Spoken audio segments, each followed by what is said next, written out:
Hello అందరికీ నమస్తే. జై శ్రీరామ్. జై శ్రీరామ్. బంగారం అయితే మొదలెడదాం. ఇప్పుడు మనం మాట్లాడదాం. ఇప్పుడు మామూలుగా మనం యూట్యూబ్ ఈ వీడియోస్ చేయడానికి ఎందుకు మొదలెట్టామంటే మనం ఇప్పుడు దాకా మనకి అన్ని సెటిల్ అయిపోయి కరెక్ట్గా అన్నింటిలోని హ్యాపీగా ఉన్నాం. కాకపోతే ఏంటంటే మనకంటూ ఒక ఆలోచనలు ఐడియాస్ ఇప్పుడైతే జనాలు బోల్డ్ మంది సమాజంలో ఎలా అయితే వాళ్ళకున్న ఒపీనియన్స్ ఐడియాస్ వాళ్ళ హ్యాబిట్స్ అలాగే డైలీ చేసే వంటలో కోడిగుడ్డు అడ్డాలు కుక్క బొచ్చు పీకడాలు అలాంటివన్నీ వీడియోలు చేసుకుంటున్నప్పుడు మనం మాత్రం ఎందుకు హ్యాపీగా మంచి మంచి వీడియోలు చేసుకోకూడదు. అంటే మనం అంత ఆ రేంజ్ వీడియోలు చేయలేము. కాకపోతే మనకు తోచినవి ఏయో సింపుల్గా మన ఐడియాలజీకి తగ్గట్టు చిన్న సింపుల్ వీడియోస్ చేసుకుని మనం కూడా కొన్ని కొంతవరకు మనకు తెలిసిందని పబ్లిక్లోకి రీచ్ అయ్యేలాగా, అంటే ఎవరిని ఇబ్బంది పెట్టకుండా హ్యాపీ వీడియోస్ చేయొచ్చు. అందులో కూడా అందరికీ మన వంతు సాయంగా ఏదో ఒకటి నాలెడ్జ్ పంచేలాగా. ఇప్పుడు మెయిన్ నాకున్న ఐడియాలజీ ఏంటంటే, ఇప్పుడు ఈ పల్లెటూరులో మన ఆంధ్రలో ఇప్పుడు అతిపెద్ద ప్రాబ్లం ఏంటంటే మత మార్పిడి, కన్వర్జన్స్. అంటే ఈ కన్వర్జన్స్ వాళ్ళు చేస్తున్నారు, చేసేవాళ్ళు కన్వర్జన్స్ అయ్యే వాళ్ళు అవుతున్నారు. అది వాళ్ళ ఇష్టం. మనం దాన్ని ఇష్టపడి అయ్యేవాళ్ళు మనం ఎప్పుడు అడ్డు చెప్పం. కాకపోతే ఏంటంటే ఇప్పుడు ప్రలోభాలకు గురి చేసి లేకపోతే వాళ్ళకి మీరు ఈ కన్వర్షన్ అయితే మీకు బెనిఫిట్ అవుతుంది, లేకపోతే ఇందులో మీకు ఇంకా కింద మంచి జరుగుద్ది ఇలా చెప్పే వాళ్ళ కోసం మనం ఏంటంటే ఇప్పుడు ఎవరో సంబంధం లేని వాళ్ళు మన బంధువుల్ని మన తోటి వాళ్ళని వాళ్ళ పుస్తకాల్లో ఉన్న విషయాలు చెప్పి వాళ్ళని కన్వర్ట్ చేయడానికి ట్రై చేసినప్పుడు మన సొంత వాళ్ళకి మనకు తెలిసిన వాళ్ళకి మనం చెప్పకూడదా? మనం కూడా వాళ్ళు అలాగొచ్చి మా స్వేచ్ఛ మా హక్కు అని చెప్పి ఇతరులు చెప్తున్నారు. ఇందులో మత స్వేచ్ఛ అని చెప్పి ప్రచారం చేస్తున్నారు. జనాలు మతం మారుతున్నారు. ఇప్పుడు మనం కూడా చెప్తాం మన వంతు సాయంగా. అందులోకి వెళ్ళడం వల్ల బెనిఫిట్స్ కన్నా డిసడ్వాంటేజెస్ ఎక్కువ ఉన్నాయి. మన సొంత ధర్మంలో ఉండడమే మంచిది, ఇదే ఉత్తమం అని మనం చెప్తాం. కానీ జనాలు దాన్ని పాటించడం సెకండరీ. కాకపోతే ఏంటంటే మన ప్రయత్నంగా మనం అలాగే జనాలకి చెప్పాలి ఇందులోకి వెళ్ళడం వల్ల అడ్వాంటేజెస్ కన్నా డిసడ్వాంటేజెస్ ఎక్కువ ఉన్నాయని. దానికోసం నేను మీ శివశక్తి హిందూ కరుణాకర్ సుగ్నా గారితో, హిందూ జనశక్తి లలిత్ కుమార్ గారితో, అలాగే మన రాధా మనోహర్ దాస్ గారితో, మళ్ళా హమారా ప్రసాద్ అని Christian YouTube channel Praveen Kumar వీళ్ళందరితో టచ్అప్లో ఉంది. వాళ్ళ వీడియోస్ చూపుతూ వాళ్ళు చాలా వరకు ఈ క్రిస్టియానిటీలో జరుగుతున్న మోసాలని మతం మార్చడం కోసం వాళ్ళు చేసే ఎట్టుగలని వాళ్ళు చేసే స్కామ్స్ని అన్నిటిని ఎక్స్పోజ్ చేస్తున్నారు. వాటిని మనం ఇప్పుడు ఇన్ డీటెయిల్గా చెప్తాం. ఇప్పుడు అంటే ఇలాంటివి అందరూ అలా ఉంటారని మనం చెప్పం. కాకపోతే ఏంటంటే ఇప్పుడు వాళ్ళు ఏం చెప్తున్నారు, మీరు ఇప్పుడు ఎగ్జిస్టింగ్ ఉన్నదానికన్నా మాది గొప్పదని చెప్పి మతం మారుతున్నారు. కానీ మనం ఏం చెప్తున్నాం, ఈ లోపాలు హిందూ మతంలో ఉన్నాయి, ఇంకా దానికన్నా ఎక్కువ క్రైస్తవ మతంలో కూడా లోపాలు ఉన్నాయి.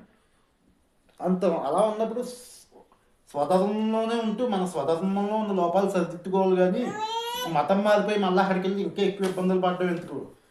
ఇదే మనం జనాలకు చెప్పాలనుకుంటున్నాం. ఇప్పుడు అది ఎలా చెప్పాలని నేను ఒక వీడియో చూపిస్తాను. నాకు ఒక చిన్న డౌట్ వచ్చింది మావయ్య. ఇప్పుడు మనం వీడియోస్ చేస్తాం కదా, వీడియోస్ చేసినప్పుడు మాత్రాన వాళ్ళు ఏమైనా మారే ఛాన్సెస్ ఉన్నాయంటావా? అంటే మనం తెలుసుకున్నాం కదా సరిపోద్ది, అంటే ఇంకా వాళ్ళు కూడా తెలుసుకోవాలి అని చెప్పేసి అంటే వాళ్ళు మనం చెప్పినంత మాత్రాన వాళ్ళు అంత బ్రెయిన్ వాష్ అయిన వాళ్ళు మారే ఛాన్సెస్ చాలా తక్కువగా ఉన్నాయి. వాళ్ళంతటి వాళ్ళు తెలుసుకోవాలి తప్పించి మనం చెప్పినంత మాత్రాన తెలుసుకోవాలని అనుకుంటున్నాను నేనైతే. ఇప్పుడు ఈ విషయం ఏంటంటే వాళ్ళకి మనకి లోపాలు రెండు విషయాల్లో లోపాలు జరుగుతున్నాయి. ఒకటి, మన హిందూ ధర్మంలో మన ధర్మం గురించి చెప్పం. చిన్నప్పటి నుంచి మనం బాగా మన ధర్మాల్లో మన రామాయణం, మహాభారతం, భగవద్గీత కనీసం చెప్పము. పూజలు చేసినప్పుడు కూడా పిల్లల్ని అందులో పార్టిసిపేట్ చేసేలా చేయము. అలాగే మనం ఏంటంటే దాన్ని దేవుణ్ణి బాగా గట్టిగా బలవంతంగా మనం రుద్దడానికి ప్రయత్నించం. ఏంటంటే ఫ్రీ హ్యాండ్ ఇస్తాం మన ధర్మంలో జనాలకి.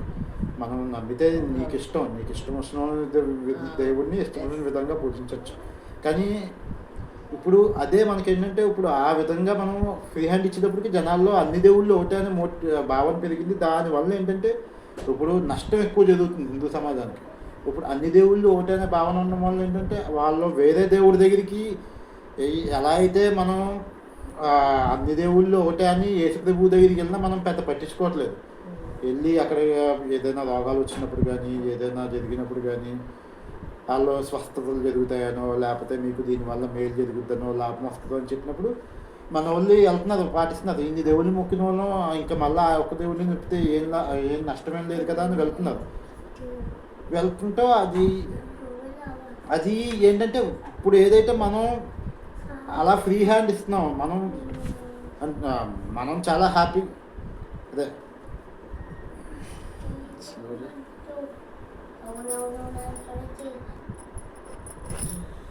కానీ మనకు తెలియదు ఏంటంటే సిద్ధాంతపరంగా మనం అన్ని దేవుళ్ళు ఒకటే నమ్మినట్టు వాళ్ళు నమ్మరు. వాళ్ళు ఎప్పుడూ కూడా వాళ్ళ దేవుడే నిజ దేవుడే అని నమ్మడానికి ప్రయత్నిస్తారు. మతం మారిన తర్వాత వాళ్ళ దేవుడిని తప్పించి వేరే వాళ్ళు ఎవరిని కూడా పూజించడానికి వాళ్ళ సిద్ధాంతాలు ఒప్పుకోవు.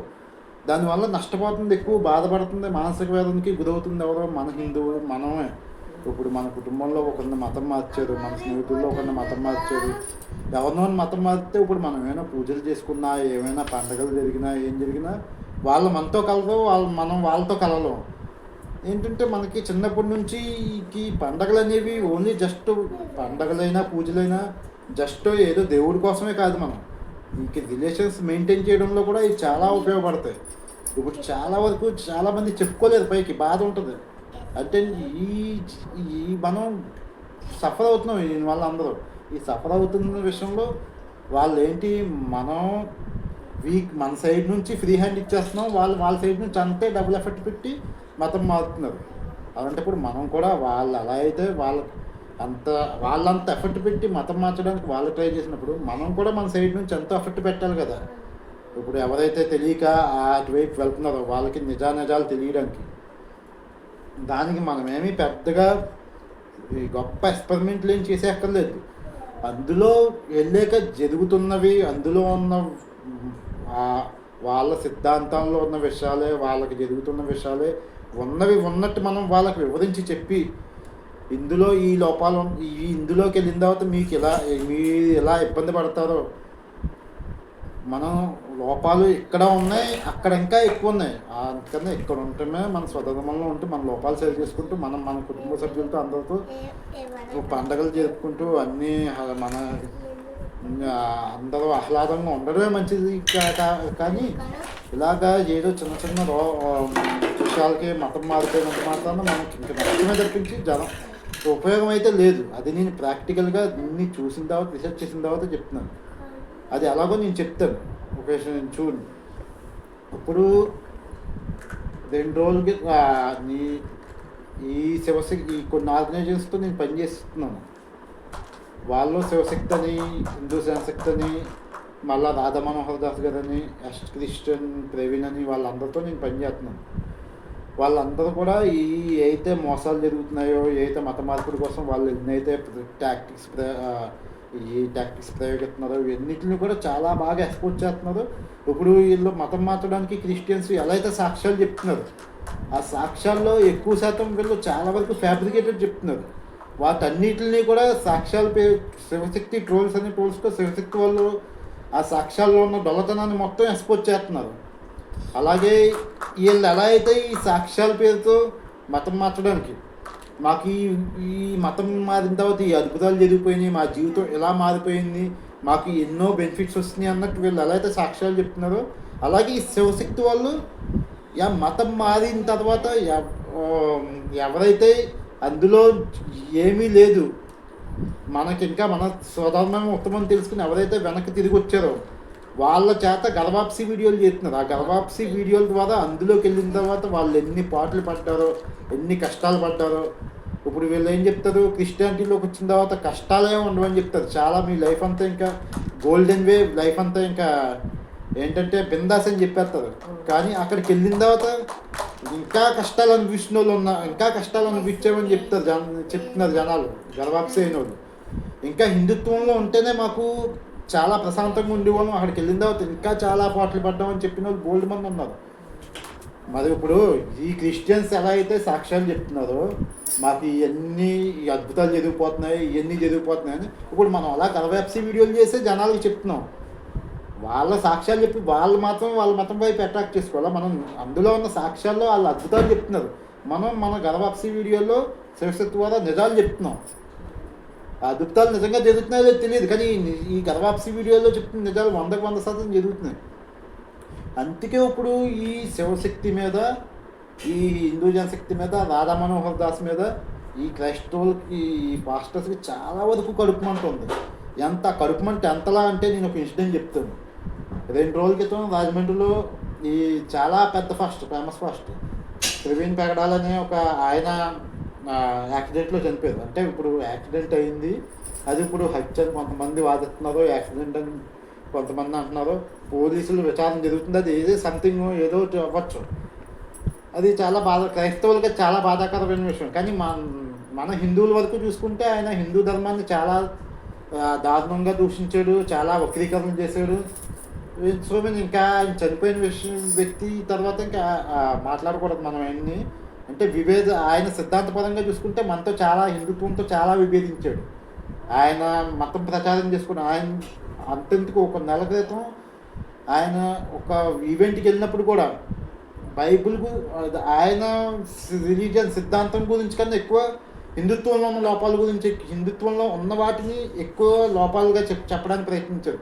దాన్నే శివశక్తి వాళ్ళు కౌంటర్ చేశారు చాలా వరకు. అందులో ఉన్న ఆయన చెప్పిన అన్నిటికి పాయింట్ టు పాయింట్ సమాధానం చెప్పారు.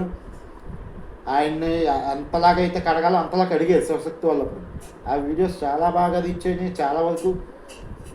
ఆ వీడియోస్లో అంతా జరిగింది అలాగే.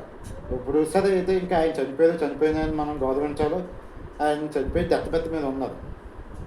ఇప్పుడు వీళ్ళ ఇంపాక్ట్ ఎంత ఉందో నువ్వు అడుగుతున్నావు కదా. ఈ క్రిస్టియన్స్ శివశక్తి వాళ్ళ ఇంపాక్ట్, హిందూ జనశక్తి వాళ్ళ ఇంపాక్ట్, లేకపోతే ఈ రాధా మనోహర్ దాస్ గారి ఇంపాక్ట్ ఎంత ఉందంటే క్రిస్టియన్స్ మీద 99% పాస్టర్స్కి, 99% క్రిస్టియన్స్కి తెలుసు. వీళ్ళ వల్ల చాలా మనకి వీళ్ళని ఫేస్ చేయడం చాలా కష్టంగా ఉంది. ఎందుకంటే వీళ్ళు ఆ మతంలో ఉన్న ట్రూత్ అంతా ఎక్స్పోజ్ చేస్తున్నారు. వాళ్ళు ఏదైతే దొంగ సాక్ష్యాలు చెప్తున్నారో వాటిని ఎక్స్పోజ్ చేస్తున్నారు. వాళ్ళు ఏదైతే అద్భుతాలు జరుగుతాయని చెప్పి మతం మార్చిన తర్వాత జీవితాలు నాశనం అవుతున్నాయి వాటిని ఎక్స్పోజ్ చేస్తున్నారు. అందుకని చెప్పి వీళ్ళని ఇంకా మనం సిద్ధాంతపరంగా మనం ఎదుర్కోలేకపోతున్నాం, వాళ్ళకి సమాధానం చెప్పలేకపోతున్నాం అని చెప్పి ఈ ఇన్సిడెంట్ని చాలా వరకు వాడుకోవడానికి ప్రయత్నించారు. అది అలాగో నేను చూపిస్తాను చూడు. సరే.